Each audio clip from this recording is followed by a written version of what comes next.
So hello everyone, welcome back to the channel. Hope you all are well. I am Aryan, friend and mentor of thousands of commerce students like you, and today we are going to start chapter 1, Nature and Significance of Management, part 2. So let's get into it.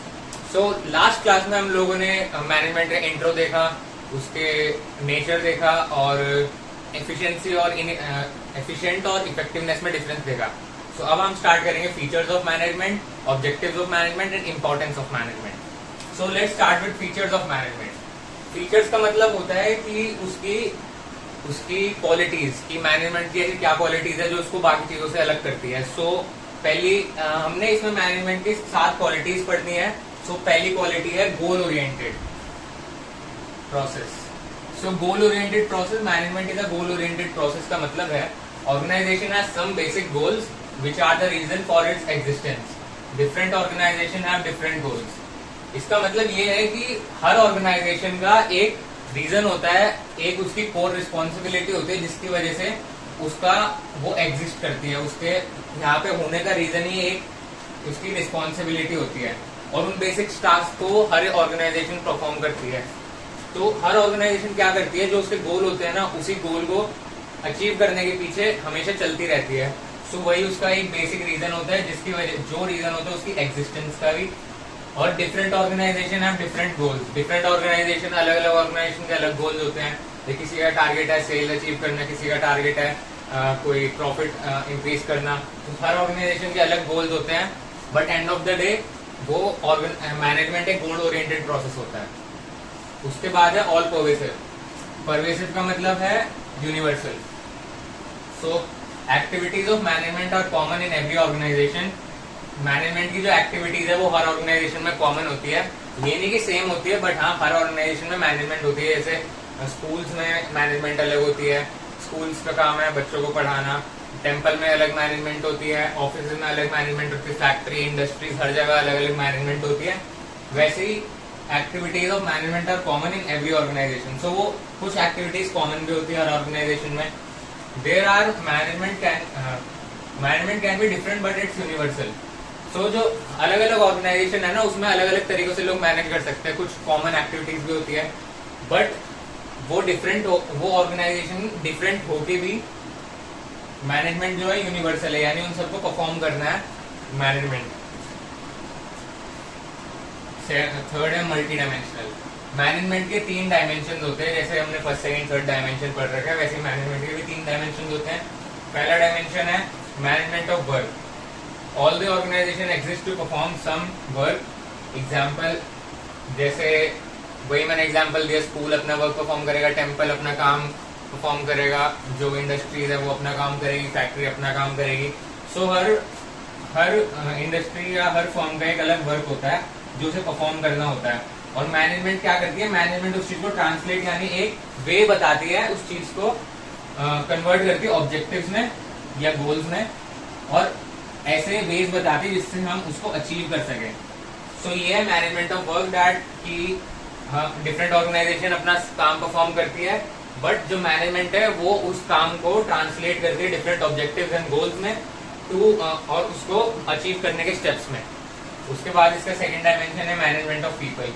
Human is the most important asset of a firm with differentiated from others. They have to deal with different people of different behaviour and different groups to assign them task. So management of people में ये बताया जा रहा है कि human जो है वो मोस्ट इंपॉर्टेंट ग्रेटेस्ट एसेट है एक कंपनी का. कंपनीज में एसेट सेम हो सकते हैं, नॉन लिविंग एसेट, बट जो ह्यूमन है ना वही उस चीज को डिफरेंशिएट करता है. अब जैसे अलग अलग कंपनी के सीईओ होते हैं. गूगल का सीईओ सुंदर पिचाई, कोई छोटी कंपनी का सीईओ है, तो उनमें डिफरेंशिएशन की वजह से ही तो वो कंपनीज, गूगल कहीं और है, कोई छोटी कंपनी कहीं और है.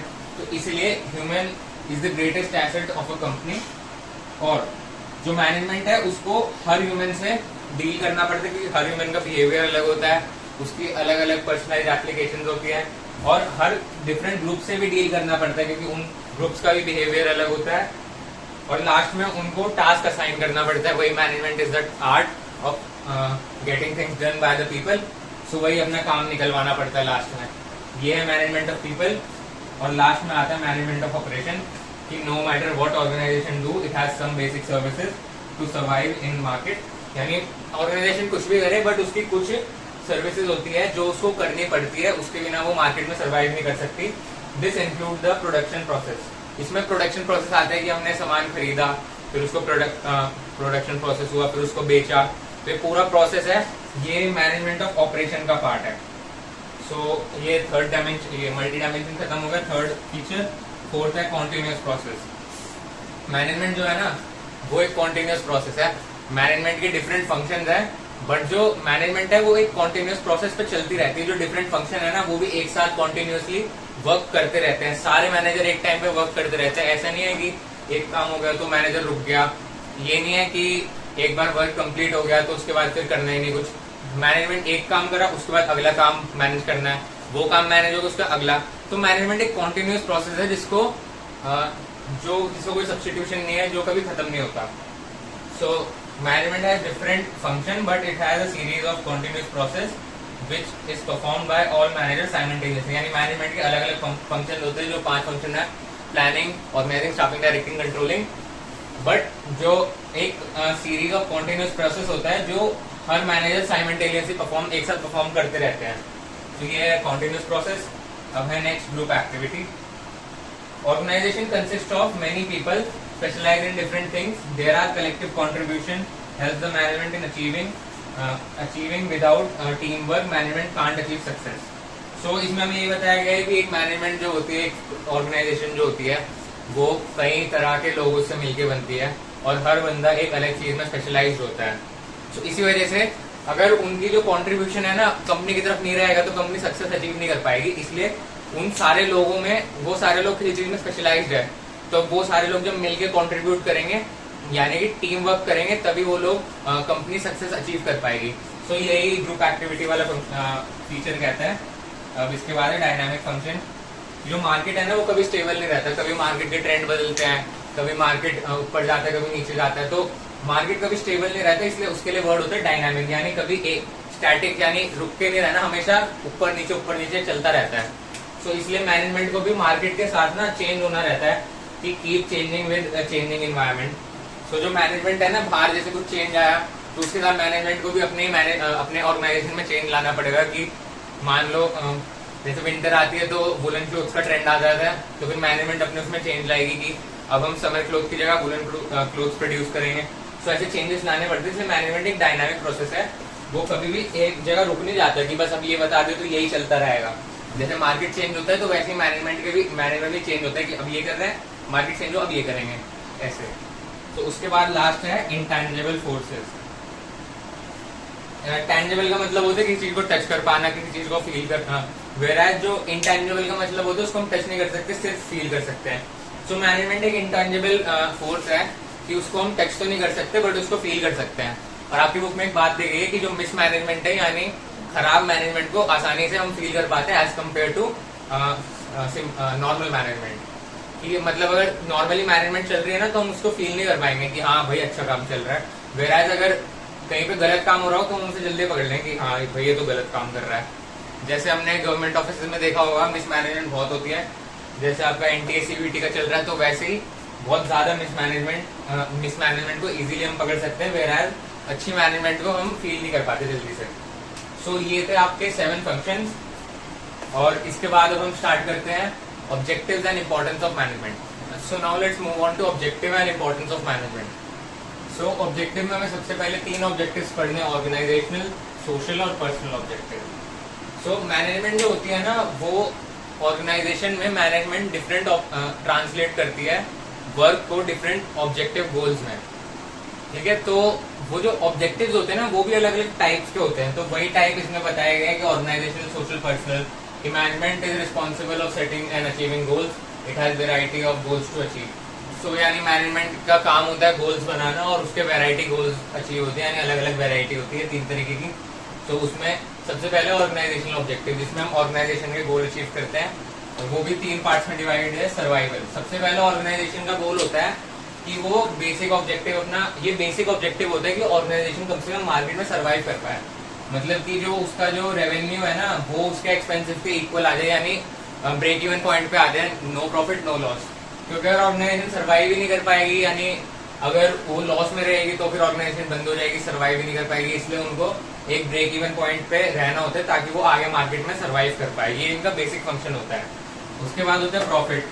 खाली सरवाइव करना ही इनफ नहीं है मैनेजमेंट के लिए, उनको अगर उनको प्रॉफिट नहीं मिलेगा ना तो वो सरवाइव करना ही नहीं चाहेंगे। अब खुद बताओ कि तुम अपना टाइम वेस्ट करोगे किसी काम में जिसमें तुम्हें ना प्रॉफिट मिल रहा ना लॉस मिल रहा, बस तुम कॉन्स्टेंटली चलते जा रहे हो और जो तुम्हारे पास पैसे वगैरह है वो जो एक कांस्टेंट नंबर पर है उससे बढ़ नहीं रहे, और जबकि इन्फ्लेशन तो हो जा रही है, महंगाई बढ़ी जा रही है, बट तुम्हारे पैसे नहीं बढ़ रहे, तो इसलिए तुम वो वर्क करना ही पसंद नहीं करोगे।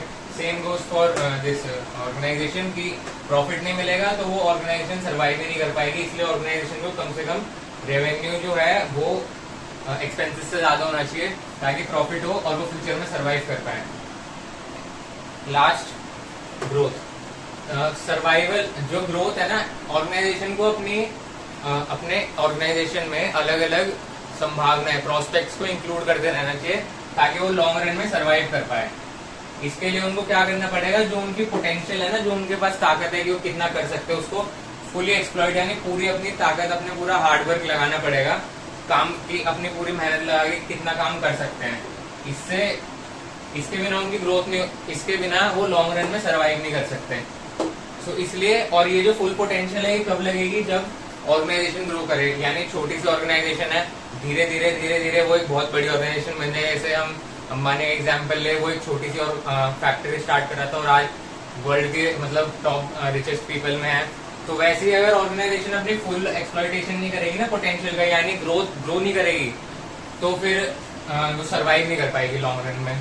तो that's why growth is important. उसके बाद है सोशल ऑब्जेक्टिव। ऑर्गेनाइजेशन का ऑब्जेक्टिव सिर्फ यही नहीं होता कि प्रॉफिट कमाना है, अपनी ऑर्गेनाइजेशन ग्रो करना है, सिर्फ अपना फायदा देखना है। ऑर्गेनाइजेशन का एक ऑब्जेक्टिव होता है सोशल, सोसाइटी की तरफ, बाहर के एनवायरमेंट की तरफ सोशल ऑब्जेक्टिव। सो उसको अपनी जो सोशल रिस्पॉन्सिबिलिटी है ना उसको फुलफिल करना पड़ता है। यानी कि ये नहीं कि हम कोई प्रोडक्ट बना रहे हैं तो उस पर ज्यादा प्राइस चार्ज करें जबकि उसकी नीड लोगों को बहुत ज्यादा है। सो हमें अपने प्रोडक्ट की क्वालिटी बढ़ानी चाहिए, लोगों को अच्छे प्राइस पे देना चाहिए। तो ऐसे हमें बहुत सारी चीजें सोसाइटी की तरफ करनी चाहिए, पोल्यूशन नहीं फैलाना चाहिए, और भी बहुत सारी चीजें हैं जिससे जो हमारे सोशल ऑब्जेक्टिव पूरा करती है मैनेजमेंट का। लास्ट आता है पर्सनल ऑब्जेक्टिव। पर्सनल ऑब्जेक्टिव में क्या है, जो ह्यूमन है ना उसके नीड्स सेटिस्फाई करना, कि अब एक इंसान ऐसा तो नहीं है कि सिर्फ काम करता रहे, उसको एक उसकी भी ह्यूमन नीड्स होती है, जैसे कि लोगों के साथ उसकी फ्रेंडशिप होना, पीयर रिकॉग्निशन, कि अपने जो एम्प्लॉयज है उनके रिकॉग्निशन में उनका साथ दे। तो ऐसे पर्सनल ऑब्जेक्टिव होते हैं जो मैनेजमेंट को फुलफिल करने होते हैं। मैनेजमेंट को क्या करना होता है कि जो बहुत सारे इंडिविजुअल है ना उनकी बिहेवियर को समझना होता है, उनको मोटिवेट करना होता है, और फिर उससे वो लोग जो ऑब्जेक्टिव है उसे कंप्लीट करने में जुट जाते हैं। सो इसके लिए एक जो पर्सनल ऑब्जेक्टिव के लिए कीवर्ड आता है एग्जाम में, पीयर रिकॉग्निशन, वो याद रखना। इसका मतलब है कि जो हमारे साथ के जो एम्प्लॉयज है ना उनकी रिकॉग्निशन में हेल्प करना, उनको सपोर्ट करना, ये नहीं कि उनके साथ कॉम्पिटिशन करके उनको नीचे गिराना।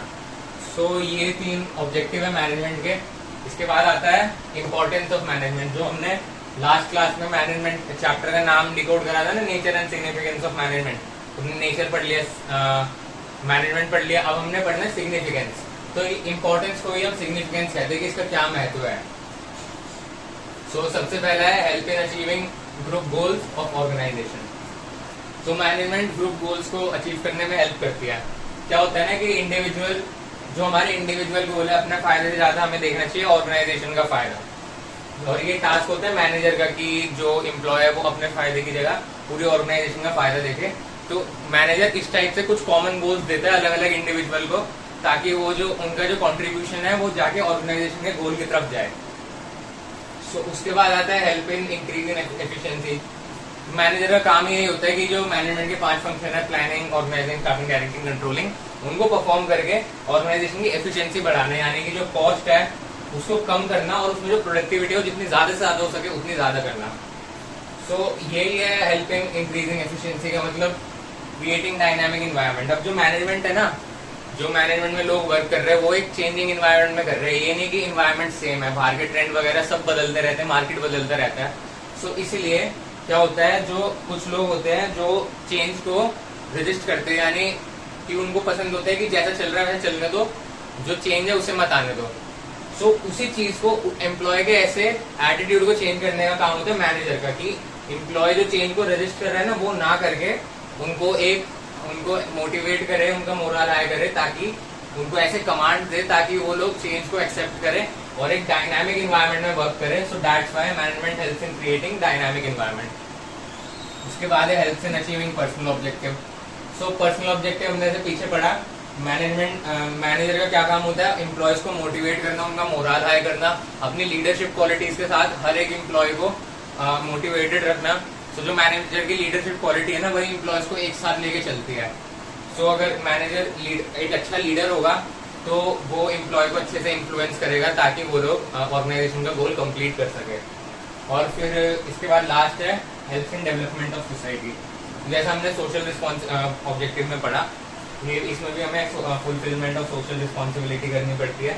उसकी वजह से ये सोसाइटी की डेवलपमेंट में मदद करता है. यानी कि जो हमने लोगों को कम प्राइस पे अच्छी क्वालिटी प्रोवाइड करी, अच्छे प्रोडक्ट प्रोवाइड करे, ये नहीं कि जो मर्जी उनको दे दिया, अच्छे प्रोडक्ट्स दिए, तो उससे क्या होता है कि सोसाइटी की जो डेवलपमेंट है ना वो होती है. सो यही था इम्पोर्टेंस और ऑब्जेक्टिव ऑफ मैनेजमेंट में. सो दैट्स इट फॉर टुडे. आज हमने फीचर्स, इम्पोर्टेंस और ऑब्जेक्टिव ऑफ मैनेजमेंट पढ़े. और लास्ट इसके बाद जो नेक्स्ट पार्ट होगा वो थर्ड पार्ट और लास्ट पार्ट होगा, जिसमें पूरा मैनेजमेंट चैप्टर कंप्लीट हो जाएगा. और उसके बाद में एक पार्ट और बनाऊंगा जिसमें मैं सारे कीवर्ड और निमोनिक्स बताऊंगा, ये सारे पॉइंट्स को याद करने के लिए. So that's it for today. Thank you. अगर आपको मेरे पढ़ाने का तरीका अच्छा लगा हो, so do subscribe, like, share and follow me on Instagram for appreciating my efforts. So this is Aryan signing of.